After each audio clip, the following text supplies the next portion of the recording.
kepada yang terhormat Bapak Mudaim MPSI dan Bapak Ahmad Irfan Muzni MPSI selaku dosen pembimbing lapangan.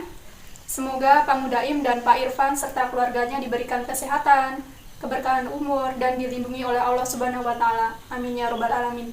Saya, Dia Pangestuti, NPM 17130050, akan menyampaikan laporan hasil pelaksanaan PLP 2. Baik, saya akan menyampaikan laporan akhir pelaksanaan kegiatan pengabdian masyarakat di Desa Sidorahayu, Kecamatan Belitang, Kabupaten Ogan Komering Ulu Timur, Provinsi Sumatera Selatan.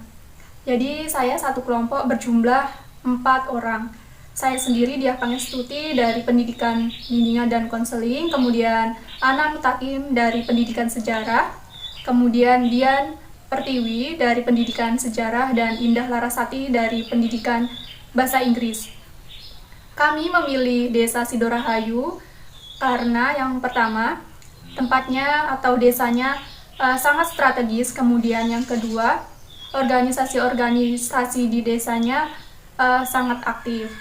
Kemudian kami membuat 2 program atau 2 tema dalam pengabdian masyarakat. Yang pertama, bimbel atau bimbingan belajar di masa pandemi COVID-19, kemudian relawan aktif di Balai Desa di masa pandemi COVID-19. Jadi kegiatan pengabdian masyarakat dimulai dari tanggal 2 Juli sampai 21 Juli, kurang lebih selama 20 hari. Jadi 10 hari pertama kami melaksanakan program yang pertama, yaitu bimbingan belajar atau bimbel pada masa COVID-19. Nah, kegiatan bimbel dilaksanakan di Aula Balai Desa Sidorahayu, diikuti oleh peserta didik dari tingkat pendidikan anak usia dini sampai sekolah dasar kelas 1 sampai kelas 6. Kenapa kelompok kami membuat program bimbingan belajar atau bimbel? Dikarenakan banyak orang tua dari peserta didik mengeluhkan bahwa putra-putri mereka di rumah mengalami kebosanan belajar saat daring, kemudian kurangnya pemahaman materi-materi yang diberikan oleh Bapak Ibu guru secara daring. Nah, oleh sebab itu kami mengambil tema yaitu bimbingan belajar di masa COVID-19.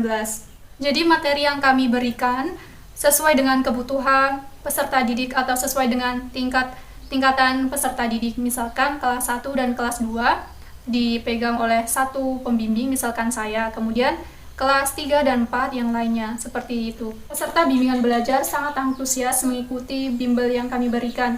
Mereka sangat senang sekali dan mengikutinya dengan gembira. Kemudian di akhir pelaksanaan bimbel, kami juga memberikan reward atau hadiah kepada mereka berupa buku, pensil, tujuannya agar mereka termotivasi untuk belajar di masa pandemi COVID-19 dan tidak mengalami kebosanan. Kendala dalam pelaksanaan bimbel yakni yang pertama, kurangnya tersedianya sarana dan prasarana untuk belajar serta didik. Ada yang sebagian memakai masker, ada juga yang belum, kemudian ada juga yang kurang menjaga kebersihan lingkungan. Tujuan pelaksanaan relawan aktif di program kedua yaitu yang pertama, untuk meningkatkan kesadaran masyarakat Desa Sidorahayu pentingnya mematuhi protokol kesehatan, membantu perangkat desa, kemudian memberikan edukasi tentang pencegahan penularan virus COVID-19 kepada masyarakat Desa Sidorahayu, serta membantu masyarakat Sidorahayu yang terkena dampak dari virus COVID-19. Jadi kegiatan kita di Desa Sidorahayu menjadi relawan aktif di Balai Desa yang kita lakukan yaitu seperti halnya melaksanakan sosialisasi kepada masyarakat Desa Sidorahayu tentang mematuhi protokol kesehatan, pencegahan penularan COVID-19. Kemudian kita juga melakukan posyandu dengan ibu PKK yang ada di Desa Sidorahayu. Kita juga mengecek suhu penduduk sekitar serta mendatanya, melakukan kegiatan BIMTEK bersama masyarakat sekitar.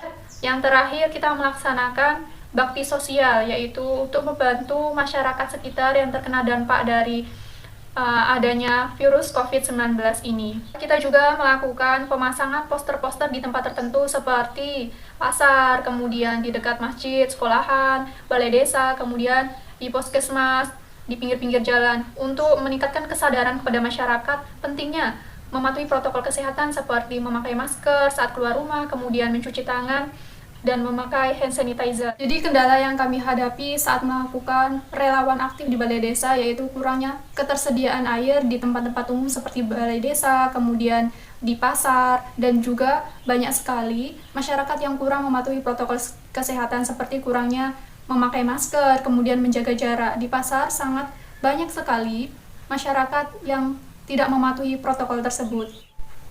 Harapan kedepannya, semoga masyarakat Desa Sidorahayu bisa mematuhi protokol kesehatan, serta bisa menjaga pola makan, kemudian bisa jaga jarak, tetap memakai masker saat keluar rumah, kemudian mencuci tangan sebelum masuk ke dalam rumah ataupun setelah berpergian, kemudian juga memakai hand sanitizer. Baik, mungkin itu saja yang dapat saya sampaikan. Kurang dan lebihnya saya mohon maaf. Saya akhiri. Wassalamualaikum warahmatullahi wabarakatuh.